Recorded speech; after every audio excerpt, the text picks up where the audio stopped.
Alright, CrewtonRamone'sHouseOfMath.com. We got a screencast going here where we talk about playing with square numbers, getting a feel for what they are. So what do? We made some stuff out of Play-Doh. Yep. And so we made a 2 in our little Play-Doh 2 factory. We made a 2 And what out else? of Play-Doh. And what else do we do? Made a 3 out of Play-Doh. Alright, yeah, let's show that too. Okay, so there's a 3, right? There's a 2 after we got done. All we're doing is getting very close to a 2, right?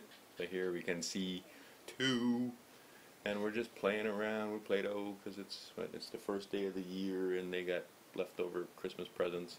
And then here's how I made a stamp on it, right? So it really looks like a 3, right?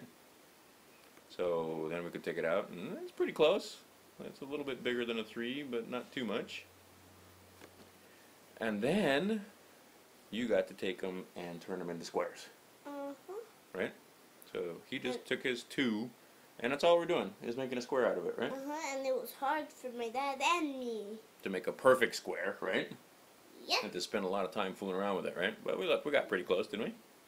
Yep. And now we can see, right, get a feel for what a 2 square is. This is the same volume as a 2, but we turned it into a 2. And can you see that it's 1, and how much was it? Do you remember? It's not 1.5, it was a little bit less than 1.5. 1.4. Yeah, something like that, exactly.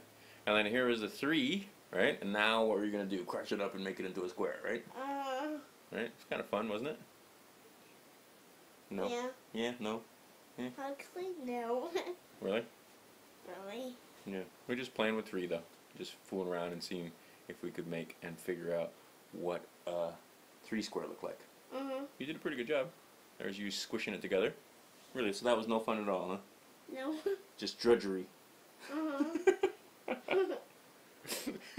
You're pretty funny. Come and see.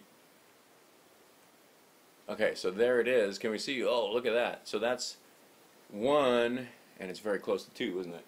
Yeah. It's like 1 point something. So then actually we pulled around with a calculator, and we can see that a square root of 2, we just put the 2 in and hit the square root key, is 1.41. You can really see that it is. Look, we're going to do a little more. We'll see in a second here.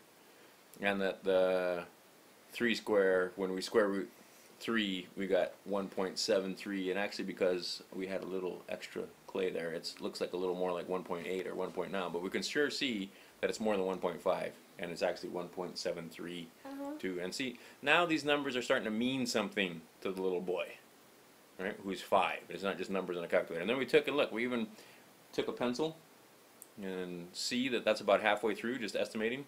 So this is about 1.4, and then there's half, and that's certainly more than half, isn't it? Yeah. And it's not quite, right? So right there, that's about 1.73, 1.8, right, with our thing, with our estimation. And that's all we're doing. Just getting a feel for what does it mean when I take 3 and square root it? What does it mean when I take 2 and square root it? And you were able to get your hands on it, right? And when you get your hands on it, you get more understanding. It's as simple as that. So then we talked a little bit about what does it mean when we talk about the decimal. So we used our imagination and said, look, if I took this right here and stretched it out to make it a 10, so it was that big, that's what we mean, 1.4. It would be about till there, right? We took that 1 and made it into a big square, like a big red square, right? One side would be 10, right? And I should have taken a picture of a big red square. And then over here we can see where it would be on this. And that's it. That's all we're doing, fooling around. How long did that take? Not very long Right? at all. No. Correct. Alright, so if they want to get more information, where should they go? CrewtonRamone'sHouseOfMath.com for more. Thanks.